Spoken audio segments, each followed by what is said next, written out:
After 8 years of marriage, Elena finally agreed to take our long-overdue wedding photos. She agreed to do it on my birthday, framing it as a gift. Yet, when the actual day arrived, she broke her promise once again. That same night, an anonymous number sent me a link to a forum post she had written. The subject line read, "Married for 8 years, and I've fallen out of love. How do I get him to bring up divorce first?" I scrolled through the thread. People in the comments were offering her all sorts of advice. "Make him hate you," one user suggested. "Give him the cold shoulder.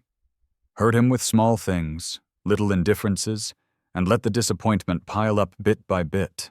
Once he's disappointed enough, he'll leave on his own." Elena had replied to that specific comment. She wrote, "Tried that. He's like gum stuck to the bottom of a shoe. I just can't shake him off." So that's how it was. I didn't scream hysterically, nor did I break down and demand answers. Simply decided to grant her wish. When Elena finally returned home, I was standing in the courtyard watching the distant fireworks. She walked up and handed me a bouquet of white roses.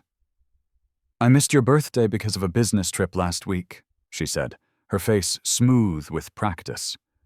"I'm sorry." She was lying. That day, she had been in Japan watching fireworks with her lover, Todd.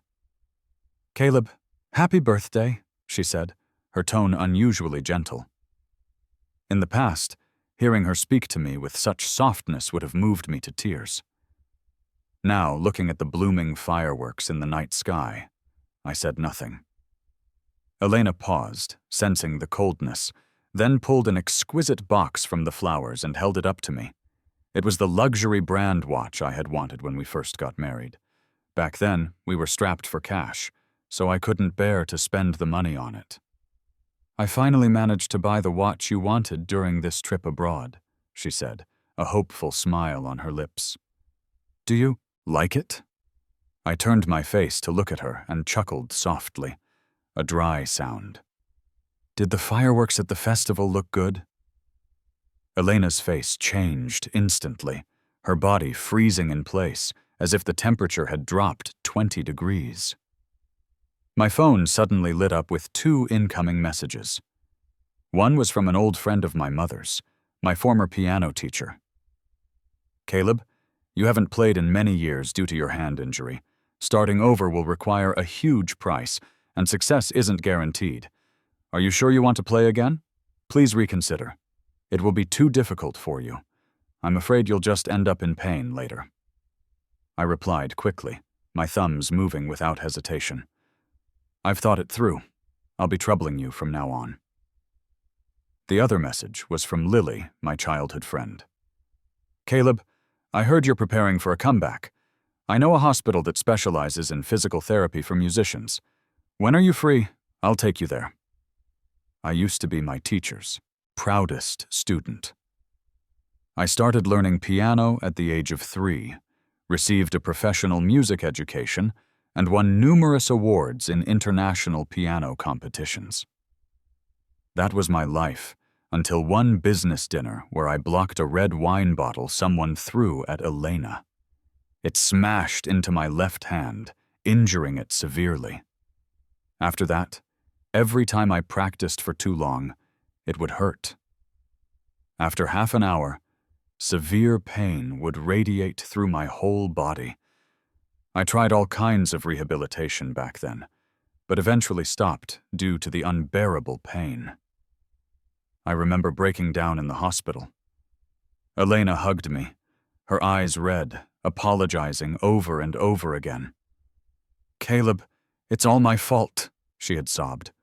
"I will treat you well for the rest of my life. I won't let you get hurt again." In the end, I gave up music.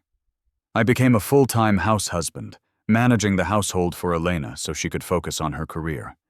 She said she wouldn't let me get hurt, but in the end, all the pain I felt came directly from her.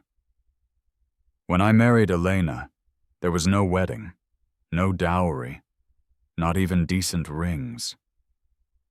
All there was was her promise to treat me well forever. We had been married for 8 years. She went from a poor student to a company president, yet we didn't even have a single wedding photo.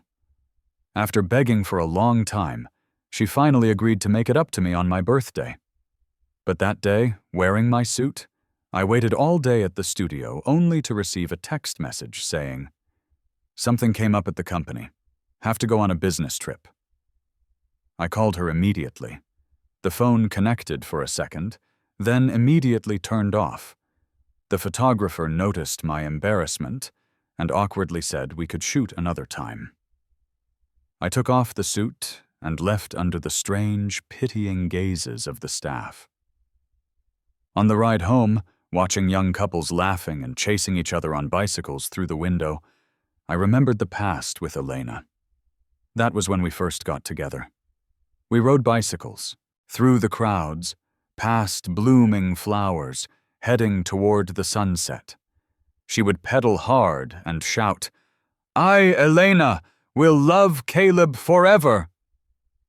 Rather than forever, I would have preferred she just loved me every single day. I withdrew my gaze from the window and opened my phone. Elena's call finally connected.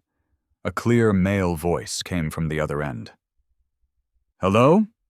Ms. Vance is in a meeting. She will reply to you later." Before I could speak, the phone was hung up. Suddenly, I received that anonymous text message. The message contained only a link. Clicking it led to that question post. "Married for 8 years and fell out of love. How do I get him to bring up divorce first?" My heart skipped a beat. I clicked on the user's homepage. The page was full of photos of fireworks festivals with the location tagged in Japan.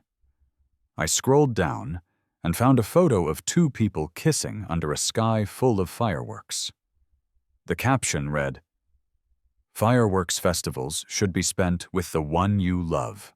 The woman's face wasn't clear, but she was wearing the exact same clothes as Elena. I knew the man. His name was Todd, Elena's assistant.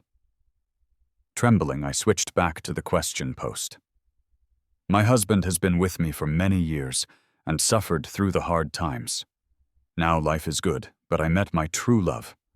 I don't want to miss out, nor do I want a messy fight with my husband. How can I make him initiate the divorce so we can part on good terms?" Met her true love. I pulled the corners of my mouth, finding it laughable. When she pursued me back then, she also said I was her true love. The comments section was mostly people cursing her. "Truly ungrateful," one wrote. "The last person you should let down is the one who walked with you through your lowest points." She replied, "Precisely because he witnessed my shameful past, he should disappear along with those dark days." Tears dripped onto the screen. I wiped them away, my trembling fingertips scrolling down. Someone actually gave her ideas. It's simple. Make him hate you. Give him the cold shoulder.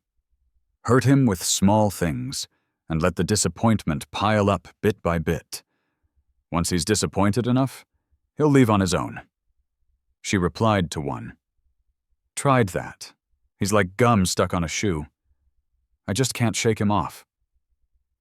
My heart sank violently, as if instantly submerged in freezing seawater. My shaking hand could barely hold the phone. A year ago, Elena suddenly seemed to become a different person. She started coming home late for no reason. She wouldn't reply to my messages or answer my calls. On the rare occasions she came home, she would pick fights over trivial matters. The soup was too salty, the porridge was too thin, the rice was cold. She questioned me over and over. What is wrong with you? You can't even do these small things right. Elena had developed stomach problems from irregular eating during her startup days. For her health, I had been trying every method to regulate her. Diet. She used to love the food I cooked. I couldn't figure out why she changed. I fell into self-doubt, thinking it was my fault. I was so sad I would cry alone, Seeing me down, Elena would apologize again, saying the pressure was too high recently, things were annoying, and she hoped I would understand. Before long, the same things would happen again. During that time, even my breathing seemed wrong to her. I fell into a deep depression, being cautious everywhere, yet still worrying about Elena's health. Later, she started missing our anniversaries, always making promises, then disappointing me time and again. Every time she said work was too busy and asked for my understanding. I understood her, but my anxiety kept me awake at night. Countless nights I turned my back to her, watching the moonlight outside the window, my chest aching with dull pain. It turned out all of that was intentional. This year is our 10th year together. The forever she spoke of was only 10 years. The fireworks burned out. Elena finally spoke. "What are you talking about?" She tried her best to look confused, but her acting was truly clumsy. I dug my nails into my palm to keep my voice calm. There was a fireworks festival in Japan this time. Didn't you watch it? Elena let out a quiet sigh of relief and shook her head. It was too rushed this time. I didn't go. As if realizing something, she took my hand. "I was wondering why you were suddenly setting off fireworks. So it was because of this? I'll take you next year." I pulled my hand away. "I can't go." Elena was puzzled. "Why?" "You used to say you wanted to go," she pressed. My wish for my 20th birthday was to go to a fireworks festival with Elena, but we didn't have the money then. That night, Elena took me to the lakeside and set off cheap fireworks for me. Fireworks bloomed one after another in the sky, reflecting brilliantly in the lake water. Back then, Elena held me tightly. She said, "In the future, I will definitely take you to Japan to see the fireworks festival." At that moment, I really felt happy. Thinking back now, what Elena set off were just small, barely colorful fireworks. But every time I remembered it, it felt like a grand display. It was my love for Elena that added a filter to that memory. Without the filter, it was nothing. I smiled, releasing my clenched fists as if letting go. "I've been permanently banned from entering Japan." Elena looked confused. "How could you be permanently banned?" "When you asked your assistant to apply for my visa before, the documents were falsified, which resulted in me being unable to go to Japan." I stopped smiling. "Did you forget?" She hesitated for a moment, then realized. "I asked my assistant to handle it. He applied for a business visa instead of a tourist visa for you. He really can't do even small things, right?" Over these years, she often took Todd to Japan. While I never had the chance, she used this method to completely cut off any possibility of me going there. "There are beautiful fireworks festivals in China too. I'll take you when I have time," she offered weakly. Just as she finished speaking, her phone rang. After glancing at the screen, she hung up. "Caleb, it's cold outside. Let's go in." I turned to walk back. Behind me, Elena answered the phone anyway. I couldn't hear what she said, but her tone was extremely gentle. After hanging up, Elena walked inside. "Caleb, something came up at the company. I have to go over there." She took my hand, put the watch on my wrist, and smiled. "It fits well. I'll probably be very late. You go to sleep first. Don't wait for me." I gave a generic, Even without her saying it, I wouldn't wait for her. Elena left the house. I followed her out. Elena's car stopped by the seaside. She got out and took a large bouquet of white roses from the trunk. She walked forward a bit, and a figure in a white shirt appeared. "Wow, white roses," Todd said. He took the flowers and hugged her. "Wifey, I missed you." Elena held him, standing on tiptoe to kiss his cheek. We haven't been apart that long, and you miss me already." The man smiled at her. "I miss you every minute and every second. If only you could get a divorce." Elena patted his head. "Soon." The night breeze gently swayed the hem of Todd's white shirt. A bone-deep pain permeated my entire body. I remembered how Elena's trench coat used to flutter in the wind. Even in my most painful and anxious moments, I never thought of leaving her. I naively thought I could prove everyone who opposed our marriage wrong. Years later, that slap landed on my own face.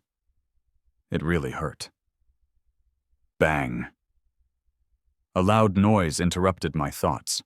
Fireworks soared into the air, their colorful lights illuminating the entire night sky. The fireworks were dazzling, the stars twinkling, brilliant and dreamlike. Elena rubbed his head. "You've always talked about the fireworks festival, so I prepared this for you. Do you like it?" Todd kissed her. "I love it." Elena looked at him. "As long as you want, I will always set off fireworks for you." She had said that sentence to me, too. Under those small, barely colorful fireworks, I really thought that moment was forever. Fireworks are fleeting, but love is eternal. I wiped away my tears and took off the watch Elena had put on my wrist. Love is indeed eternal, but the object of that love changes in an instant. In the torrent of time, the Elena I loved, the one wearing a trench coat who said she would love me forever, was already dead. I closed my eyes and called Elena. The moment the phone rang, the two embracing people separated as if electrocuted. Elena hesitated for a moment before answering the phone. Todd angrily shook her off, but Elena grabbed him again. "Caleb, what's wrong?" I said hoarsely. "Elena, my hand hurts." Elena paused. "Why does your hand hurt suddenly? Go see a doctor tomorrow." I asked, "Can you accompany me?"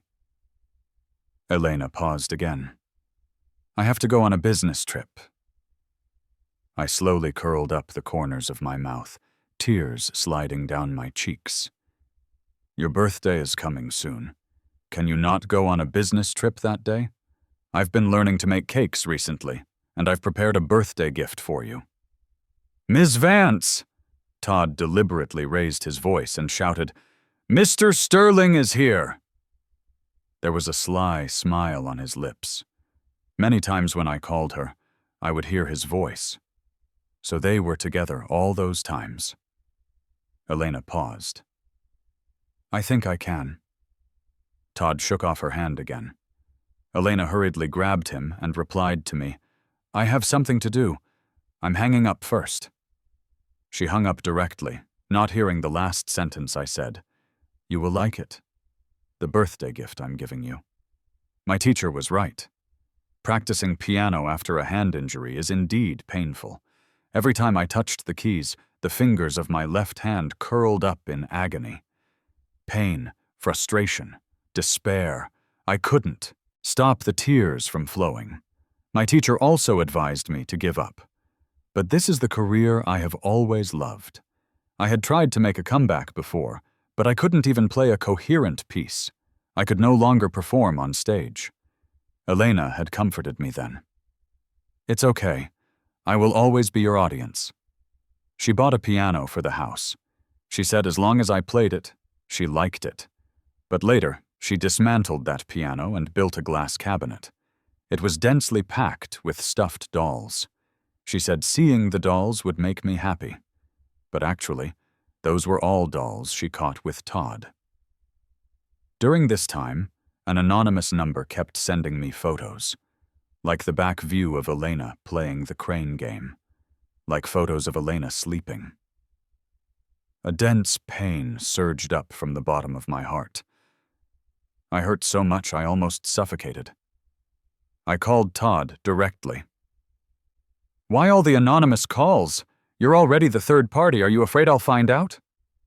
He laughed brightly. I want you to know, we've been together for 2 years. Every time she came home late or went on a business trip, she was keeping me company. She says you are gentle and considerate, but too boring. Since she doesn't love you anymore, you'd better initiate the divorce yourself to save the remaining merit of being gentle and considerate. After speaking, he hung up. I was shaking with anger. Lily suddenly walked in. Caleb, your favorite black truffle cake. She held the cake in front of me. Eat something sweet, you'll feel better. I took a bite, but the sweetness in my mouth couldn't suppress the bitterness in my heart. Taking a deep breath, I sat back on the piano bench. Using the rehabilitation method taught by my teacher, engaging my back and arm to exert force together, I relearned how to play again and again. Finally, I could play a piece coherently. When I walked out of the practice room, Lily was still waiting at the door. She held up a medicinal patch in her hand. A pain relief secret recipe. Got from an old doctor. Want to try it? I looked at her for a long time and said, "Thank you." To help me recover, she had thought of many ways. She smiled. What's there to thank? We grew up together. On Elena's birthday, I went to the school. The school's layout hadn't changed. Outside the piano room, ivy had covered the window. A girl peeked inside cautiously through the glass. Inside the piano room, a boy's fingers were brushing over the black and white keys. Beautiful melodies flowed slowly through the air. For a moment, I seemed to see the past of Elena and me. I met Elena in the summer of 10th grade. Every day when I went to the piano room to practice, there would be a gardenia flower on the keys. I didn't know who sent it. Until one afternoon, I arrived a bit earlier, and there was no gardenia on the keys. The curtains were half drawn. Driven by some impulse, I walked over and pulled them open, only to meet Elena's eyes outside the window. Her face instantly flushed, red, clutching the gardenia in her hand tightly. I was stunned. The previous flowers, were they from you? She bit her lower lip and handed the flower to me. For you. The flower was fresh, dew still on its petals. Sunlight spilled onto the floor through the thin white gauze, leaving mottled shadows. Later, I started unconsciously paying attention to her. She was a student on financial aid. When speaking to people, she dared not lift her head and had no friends. In the cafeteria, I carried my tray and walked up to her. I asked, "Can I sit here?" Gasps erupted around us. She looked at me in astonishment, blushing as she nodded. Later, I saved her from being bullied. She became my little shadow. With my help, she slowly shed the inferiority ingrained in her bones. Later, she plucked up the courage to confess to me. She said the language of the gardenia is eternal love. Walking out of the school gate, I met Todd. He looked at me, smiling brightly. "Hello, senior." The first time I met him, he was timidly calling me Mr. West. Back then, Elena mentioned him to me, saying seeing him was like seeing her sensitive, inferior, former self. Todd stepped closer to me. "Did you see the link I sent you?" I suppressed the impulse inside me and walked past him. He followed me relentlessly. "You can really endure, huh? Not divorcing her even after this. She doesn't love you anymore. Your persistence is meaningless. Do you think if you ignore me, it didn't happen? Stop deceiving yourself." Walking to a deserted alley outside the school, I finally looked at him. He sneered as if he had succeeded. "Want to talk to me about morals? Let me tell you, in love, the one not being loved is the third party." Before he finished speaking, I had already raised my hand high and slapped him. I had wanted to slap him for a long time, but there were cameras at the school gate. Todd stumbled back a step, almost losing his balance. I slapped him again immediately, As I prepared to hit him a third time, Todd stumbled backward. You just wait! When I returned home, Elena had already arrived. On the cabinet in the entryway lay 2 concert tickets. I picked them up and looked. Are you going to a concert? Elena walked over and hurriedly snatched the tickets away. Clients want to see it. She glanced at me guiltily. I wanted to get an extra ticket to take you with me, but tickets are hard to get, so I only got 2. I smiled. It doesn't matter. I have something to do that day too. Elena seemed to breathe a sigh of relief, her gaze falling on the birthday cake I was holding. Did you make the cake yourself? I gave a hum of affirmation. I bought it on the way back. I just opened it and repackaged it. When Elena was making a wish, her phone suddenly rang. She quickly blew out the candles, wanting to answer the phone. I stopped her, scooped up a spoonful of cake, and held it to her mouth. Taste it.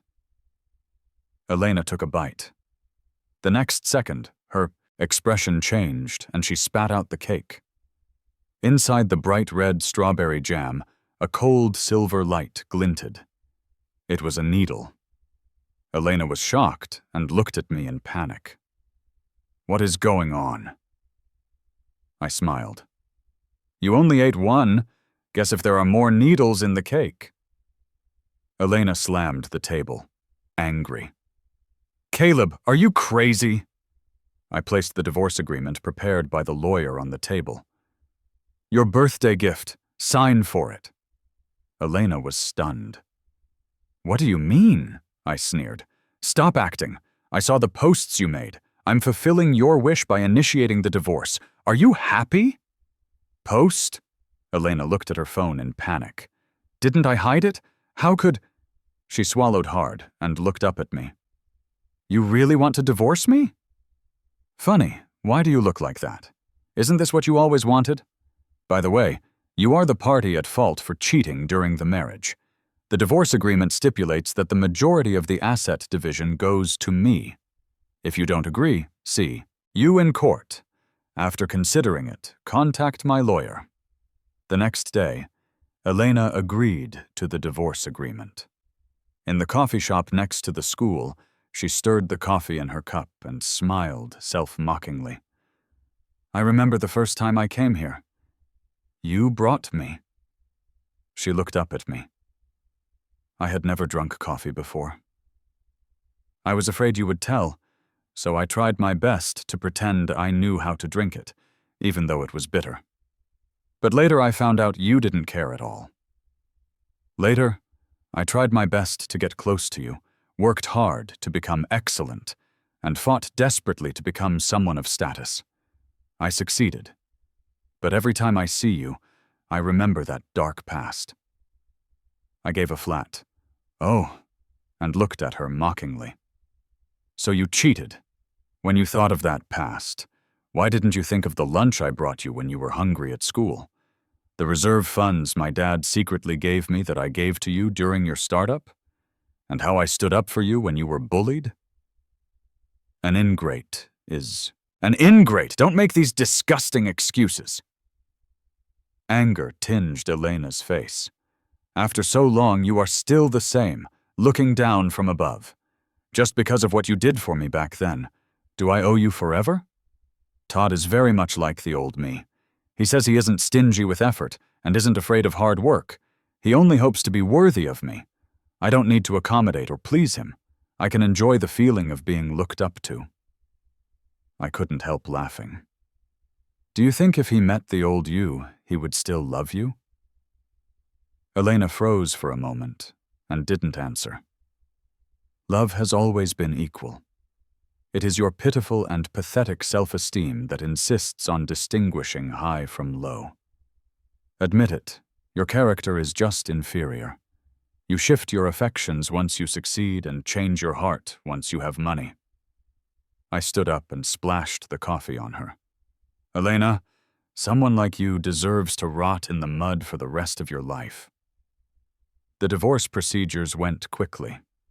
I held 70% of the company shares, which were all converted into cash. I also took 70% of the savings. Most of the real estate was left to me as well. When dividing the property, Todd called Elena to make a scene. She just calmly hung up the phone and looked at me. "You hurt your hand, so you can't do those basic survival jobs. I hope this money allows you to live well in the future." I looked at her carelessly. "This is divided according to the law. Not making you leave with nothing is already generous. Don't act deeply affectionate here. As for how I do in the future, it has nothing to do with you." Elena's face turned pale. After she packed her things and left, I started cleaning out my own stuff. There were too many memories of us in this house. I prepared to sell it. During the process of tidying up the house, I remained calm until I saw the 100 love letters she had written to me. My heart felt like it was torn apart in an instant, pain spreading through my entire body. For a moment, I couldn't stand steady and could only squat down, trembling all over. Tears fell uncontrollably. I bit my lip until it bled, so I wouldn't make a sound. The 18-year-old Elena was insecure but brave in loving me. Even if it might have ended in nothing, she insisted on writing me love letters. Inside every letter, there was a dried flower she had made. Even after we got together, she still wrote me love letters. Back then, she said when we were old, we could read those letters again and still be moved to tears, hearts fluttering. But fireworks are fleeting, and gardenias wither forever. I squatted on the ground for a long time, finally stood up, found a brazier, and lit a lighter. In the end, those blooming, passionate, sincere loves of youth became nothing but ashes. After everything ended, I went back home. Mom still had a stern face. Back then, to marry Elena, I had a huge falling out with my family, almost cutting ties. When I placed the divorce certificate on the table, she finally sighed and patted my head. My eyes were red. My voice choked. "I verified that saying with a bloody price. The person your parents don't want you to marry, you definitely shouldn't marry." My parents lived next door to Elena and often mentioned her recent situation to me. "By the way, I met her when I went back to school last time." Mom leaned close to me. She was standing in that piano room where you used to play often, wondering what she was thinking. Seeing me, she even asked if you were doing well. I scolded her. I said calmly, "It has nothing to do with me anymore." On the day of the concert, I met Elena at the entrance of the concert hall. We were essentially strangers, but as we passed each other, she suddenly spoke. "Didn't you say you had something to do today?" She actually remembered. After speaking, she seemed to realize what was happening. I said nothing and walked straight past her. For today's concert, I was a special guest. I hadn't been on stage for a long time. The moment the lights went out, I remembered my former self, that confident, free, and spirited self. I took a deep breath and placed my hands on the keys. When the piece ended, the applause was like a tide. Elena sat in the first row, looking straight at me. The Mr. Vance next to her. I knew him. He was a big shot, someone I had contacted using my teacher's connections back then. His hobby was listening to concerts. When the concert ended, I found Elena standing at the door with Mr. Vance. I wanted to bypass them, but unexpectedly Mr. Vance saw me at a glance. He waved at me. "Caleb, you actually performed on stage again? You played very well. That girl Elena didn't even tell me about such a big thing as your comeback." I smiled politely at him. "We are divorced. She didn't know." "Divorced?" Mr. Vance looked at Elena in surprise. "Why divorce?" I stopped smiling and said nothing. "Mr. Vance, the car is here." Elena hurriedly took him to the car. On the way back, I received a message from Elena. Just 2 short words. Thank you. I replied nothing and blocked all her contact information, one by one. My career was back on track, but Elena's career was not peaceful. Later, at every one of my performances, Elena would appear. After the performance, among the celebratory bouquets, there was always a bunch of gardenias. I knew at a glance it was sent by Elena. I didn't take it. Eventually, it was trampled to pieces by the crowd during the group photo. When it ended, I would run into her right at the door. She always watched me from a distance. Once I used the wrong force while playing, and my hand hurt so much it trembled. When I walked out the door clutching my hand, Elena came up to me. "Caleb, is your hand okay?" I didn't look at her. "It's fine. It would be even better if you didn't appear." "I know." Her voice was a bit hoarse. "I just missed you too much." She didn't miss me. She was down on her luck. She wanted to say something more, but Todd's angry voice rang out from behind her. "Caleb, have some shame, will you? You've already divorced my girlfriend." He rushed in front of me, his figure somewhat disheveled, looking haggard. Elena pulled him. "Why are you here?" Todd looked at her furiously. "You look at information about him on your phone every day. How could I not know?" Elena's face turned cold. "I warned you. I hate it when people go through my phone." I turned to leave, but Todd was relentless. "Caleb, don't go!" I looked back and sneered. "First, you knowingly became the third party. Shameless. Second, my cheating ex-wife insists on spending money to see my performance, sticking like gum. Instead of coming to me, you'd be better off managing your so-called girlfriend." "You..." Todd took a step forward, but was pulled back by Elena again. "Don't think everyone is like you, liking to pick up trash others don't want," I said. After speaking, I walked straight ahead, ignoring them. Behind me came the sound of their argument.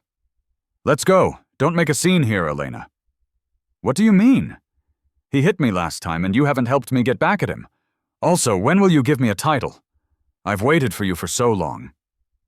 In the summer of the 2nd year, the strongest typhoon made landfall. When I came home, I found Elena waiting at the door. She was carrying a big bag of food, sitting on the steps at the door. Seeing me, she hurriedly stood up. I hadn't seen her for a long time. She had lost a lot of weight, and her whole person looked somewhat defeated. I heard from friends that Elena didn't marry Todd in the end, probably afraid of another asset division if there were changes later. But it had nothing to do with me anymore. "Caleb," Elena suddenly spoke. I looked down at her. "What are you doing here?" "The typhoon is coming. I was worried about you." I refused calmly. "No need." Elena took a step closer to me. "I know you are still angry with me, but can you please give me another chance? I wasn't by your side during the last typhoon. This time I want to—" "Caleb!" The door suddenly opened, and Lily walked out. "I thought I heard your voice. Why are you standing at the door? Come in quickly. The wind is picking up." She stepped forward to take my bag and continued. "I've taped the windows, prepared water and food. In case of a power outage, the power banks are fully charged, and I also prepared emergency lights and fans." After speaking, she finally noticed Elena beside me and asked, "Who is this?" I pursed my lips, suppressing a smile. She did it on purpose. She had secretly loved me for 10 years. How could she not know Elena? "My ex-wife." Lily gave an "oh" of realization and pulled me to her side. "Hello? I am his fiancée. May I ask if you have business with my fiancé?" When saying fiancé, she emphasized the tone. Elena slowly released her clenched hand, shook her head in silence. "I disturbed you." She put down the bag in her hand, and walked away silently. Lily gave Elena's bag of stuff to the neighbor and led me back home. I asked, "Fiancé?" I paused. "Have you thought it through?" She nodded solemnly. "I originally thought I would be lonely until old age. Thankfully, heaven gave me a chance. I will cherish every minute and second with you. I will love you every day." Lily and I were childhood sweethearts. She was the daughter-in-law my mom had set her sights on from the start. We just didn't expect that I would fall in love with Elena later.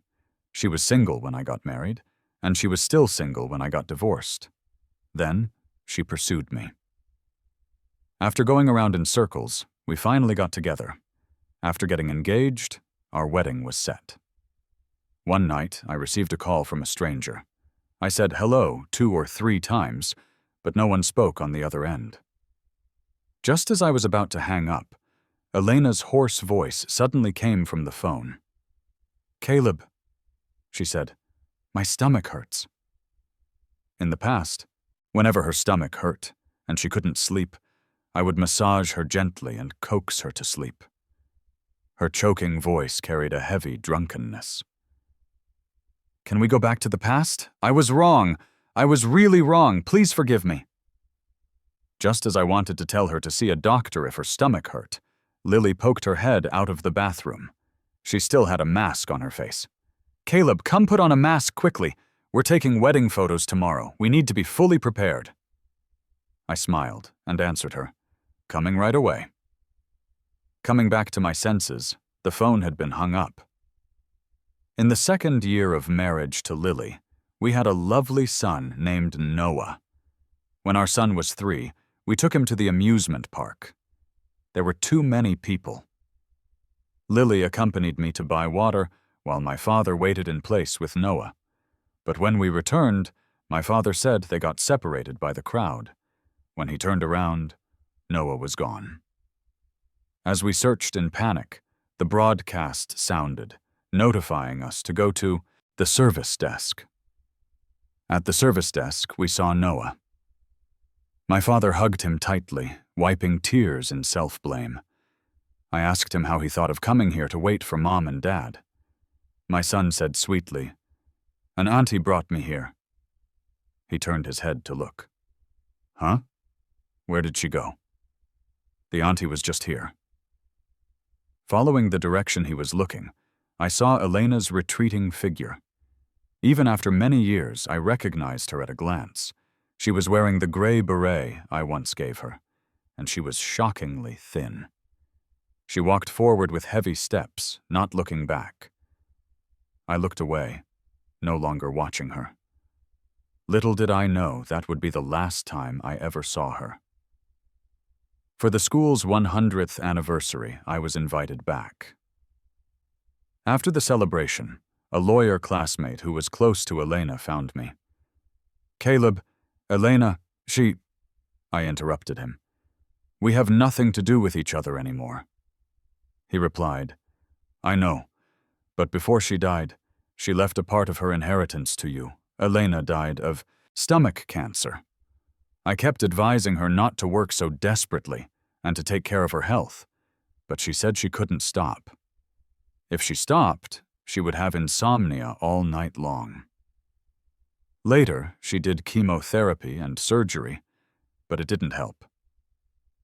The doctor said it was because her will to live wasn't very strong. Before she went, she was in so much pain she couldn't breathe, just gasping and calling your name." At this point, he sniffled. I remained silent. "She donated a part of the inheritance to the school to fund poor students like she used to be." He looked at the flower bed not far away. Under the sunlight, the gardenias, white as snow, bloomed quietly. Elena planted this patch of gardenias. There was a wishing wall in front of the flower bed. Students wrote their wishes on it, mostly about getting into their ideal universities. At the very top was Elena's handwriting. She wrote, I want to own a time machine. We stood in front of the wishing wall for a long time. The air was filled with a faint fragrance. Students ran past us. For a moment, it felt like returning to the past. The classmate took a document out of his bag and handed it to me. She left the remaining part of the inheritance to you. You know, she has no other family. I only glanced slightly at the inheritance agreement and said faintly, "Please donate my share to the school as well." When Caleb held his wedding, I went secretly. The weather was very good that day. He wore a sharp white suit, tailored perfectly, looking like a prince from a fairy tale. This was the first time I had seen him in formal wear. He was truly handsome. Standing under the arch, woven with fresh flowers, he smiled as brightly as the spring sunshine. I remember when I confessed to him, he smiled just like that. He looked at the bride beside him, his voice firm and gentle. He said, "I do." They kissed amidst the cheers of the crowd. I stood in the crowd of onlookers, shedding absurd tears.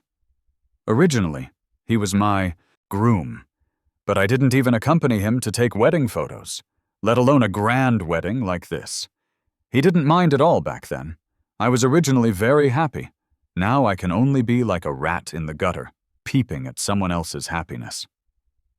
Caleb's son is as handsome and cute as he was when he was little. The moment I saw him separated by the crowd, I rushed out regardless of everything and grabbed his hand. "Noah, don't be afraid. Auntie will take you to find Daddy." Noah asked in a milky voice, "Auntie, do you know me?" I squatted down and smiled at him. "Auntie not only knows you, but also knows the origin of your name." I led Noah to the service desk. His hand was so small and so soft. Holding it, my heart melted. "Thank you, Auntie." After delivering Noah to the service desk, he smiled sweetly at me. "Can you wait for Daddy with me?" I held back my tears and nodded. Yet when Caleb approached, I hurriedly turned and left. I remembered Caleb once smilingly told me, "It's a boy. Let's call him Noah." We forever missed the chance to have a child named Noah. The wind blew past, drying the tears on my face, but it couldn't blow away the regret and pain in my heart. Lying on the hospital bed, every breath felt like sharp needles piercing my abdomen. I kept thinking of Caleb. Under the brilliant lights, wearing a silver suit, he was like the brightest star in the night sky. His fingers danced lightly on the keys, the piano sound clear and beautiful. He was too dazzling, making me want to get close. But he was also too far away. Could I really get close? Would he come to my side? In an instant, I realized. The star had truly descended to my side once. I just lost him. How could I have lost him? I want to go back to the past so badly. If I could go back, I would warn the 28-year-old Elena. Cherish the boy who accompanied you out of the darkness and never betray the total trust he gave you. Because those who betray a true heart must swallow 1,000 needles.